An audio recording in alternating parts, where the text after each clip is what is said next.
Peter Burns joining us here on the Brian Foley Hotline. Peter, good morning, buddy.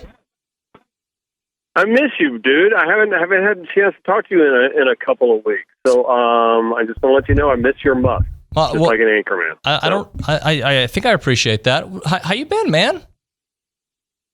Good. I'm cautiously optimistic that my favorite team, the LSU Tigers, or even though walking wounded, will have some success there in Tuscaloosa this weekend. So I'm feeling good about that. I'm kind of pissed off though. It's already week 10. Like, how the hell did we already get to November and week 10? Like, this is crazy. It's gone by this quick. Well, it's interesting you say that because I still don't know if I know Texas A&M, although there are some people out there that think that they figured us out. And I almost want to say the same thing about LSU because I know their offense. I think their defense is better, but we're really about to find out.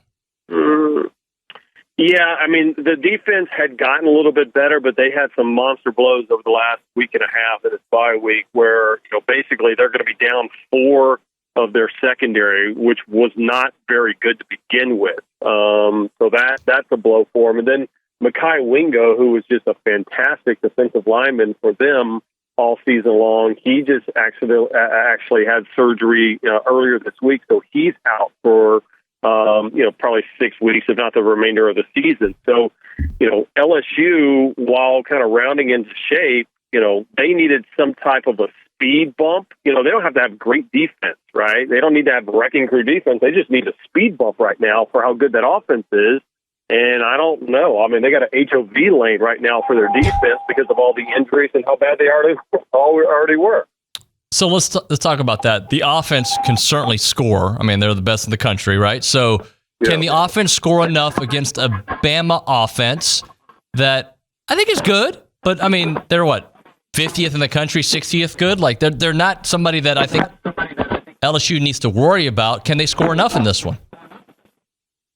Yeah, I mean, that's the thing is LSU this year reminds me a lot of what Tennessee was last year. Remember, 2022 Tennessee with Hendon Hooker, they would just, every time they got the ball, it was a damn track meet. And you just realized they were that good. Now, Georgia was able to punch them in the mouth, but that's what they were. They were opportunistic defense, had a speed bump defense, but the offense was great. And that's how I envision LSU being at this point.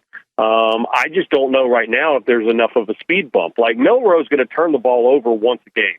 Whether it's a blindside fumble or he's going to throw a bad pick, the only issue is right now is, LSU's going to have to throw the most god-awful basic defense at them because they're basically going to play 3 freshmen in the secondary. And so, that fact combined with the fact that you lose your best run-stopping defensive lineman, and now it's kind of almost a horrible situation for LSU because Alabama's probably just going to run, try to create these 4-5 minute long, type sustained drives to keep the ball out of Jaden Daniels' hands. So the game plan is there for Alabama, which they should win. It's just a matter of if they can actually execute at the time. Is Denver Harris completely away from the program now? Is that what's happening? It's a weird deal, man. I mean, that is. I mean, there's the Loch Ness Monster and there's Denver Harris. Like, we don't know if these things actually truly exist. Some people had said they thought Denver would be ready and he'd be able to play. Like, it's just a whole kind of smoke and mirrors what's going on. And that was one of the big concerns that that LSU had coming into the season was the secondary. And it's rare because normally it's known as DBU, but they had to dip into the transfer portal, and the 4 guys that they got out of the transfer portal, all 4 of them have not either A, panned out, or B, either injured or even going to be able to play in this game. So it's Denver is a huge enigma of an unbelievable talent that just can't figure out how to get on the field. All right, Peter, this big A&M Ole Miss game, man, it's a game that I think will be close at the end, but A&M has not shown the ability to win on the road or score touchdowns in the second half. Does that change this weekend? Man, I think, as much as I think LSU, Alabama is the number 1 game, and people are going to say it's Georgia, Missouri number 2. I think they're wrong. I think the second biggest game is that A&M Ole Miss squad. I'm really impressed with Ole Miss. Like defensively, they remind me a lot this year of how they were in the 10-win season when they had DJ Durkin running the defense. They got Pete Golden running the defense. They got a lot of upperclassmen guys that have transferred in. Like, they are legit.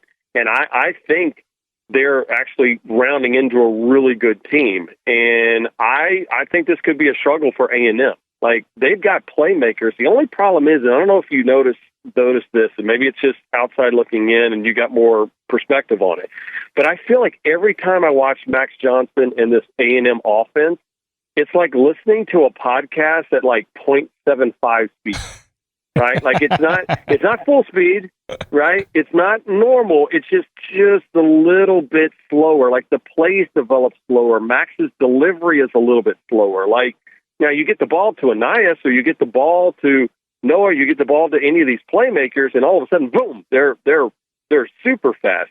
It just feels like everything is, it's almost like they're stuck in some like molasses that it moves and the plays develop slow right off the bat.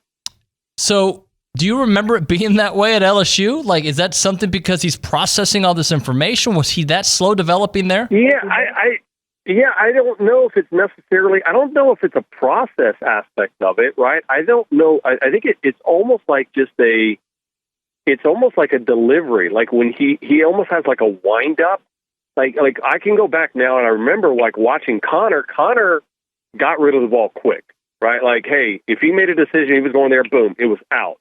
It feels as if, hey, every single play, there's just this like 0.25 seconds that you can get away with when you're playing inferior opponents. But when you're playing a talented Alabama defense, when you're playing a talented, Ole Miss defense this weekend, I don't know.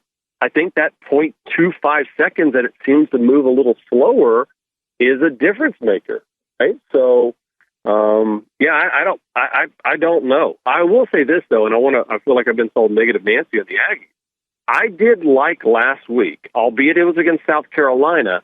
I like the fact that, hey, they went forward on a couple of fourth downs. They tried to score right before half. I even like the timeout they took right before half, even though they knew they couldn't get the ball back. It was just, hey, the defense was cooking. Like, let them cook and see if something happens. Like, that's the mindset of a coach and a staff that trusts their playmakers to make plays.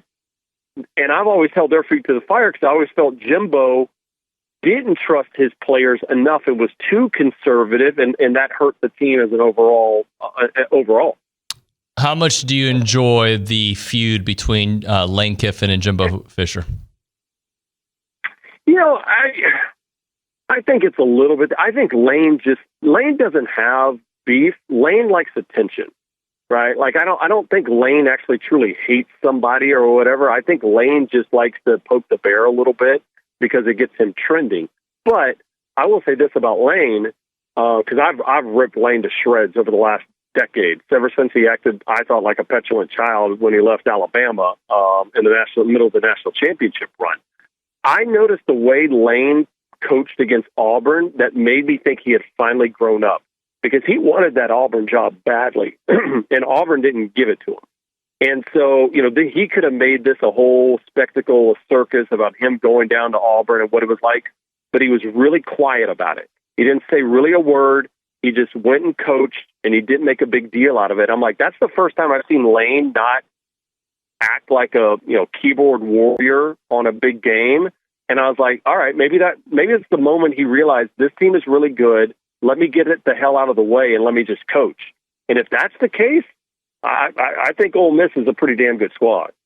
Is this the first time in a while his name really isn't being mentioned? There aren't that many available jobs, but usually by now we hear his name linked to certain gigs. Yeah, I mean, I think a couple of different things. One, Jimmy Sexton already just got him a raise. So, there's only so many times that Jimmy Sexton, the super agent, can use leverage on other things. And I think he used a lot of leverage in the Auburn job last year as one of those things. And I don't know what else is out there, right? Like, A&M's not open, and there's not, I don't know what other job that you could use as leverage. Although it would be really fascinating, because I don't know if Lincoln Riley's really made out for USC, and Caleb Williams is leaving. I think I could see Jim Harbaugh in the NFL next year, and I could see Lane Kiffin. I mean, not Lane Kiffin. I could see Lincoln Riley being in the NFL next year as well. Would not shock me. I think it's a 95% chance at least one of those two, if not both of them, are in the NFL next year. Beyond the rant from Dabo Swinney, Clemson's fall this year, a conversation came up with Dennis Dodd that'll be on our Up to the Second College Football show.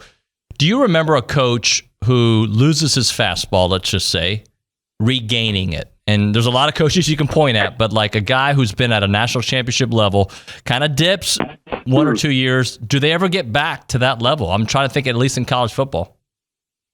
No, I mean, the Spurrier thing was different because he went to the NFL and he failed, but then found his fastball again back in South Carolina. So that's a little bit of a different scenario, but that's a fascinating point that I never thought of.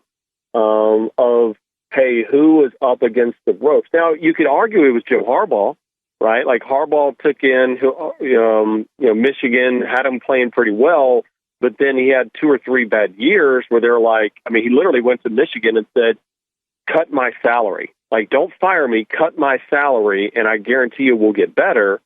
And all of a sudden, Harbaugh got better. Now, maybe they were stealing signs, and maybe he just said, screw it, we're just going to cheat like everybody else, and we're going to get there. But I think maybe Harbaugh might be the only one that I think has kind of gotten back on that ladder, because normally in football, once you lose it, you don't find it. You don't get Tommy John surgery for your coaching career and all of a sudden pick up a couple of miles an hour. That is Peter Burns from the SEC Network, brought to you by Blue Delta Jeans on the Brian Foley Hotline. PB, thanks so much, man. We'll do it next week. All right, buddy. See ya. Later, bro.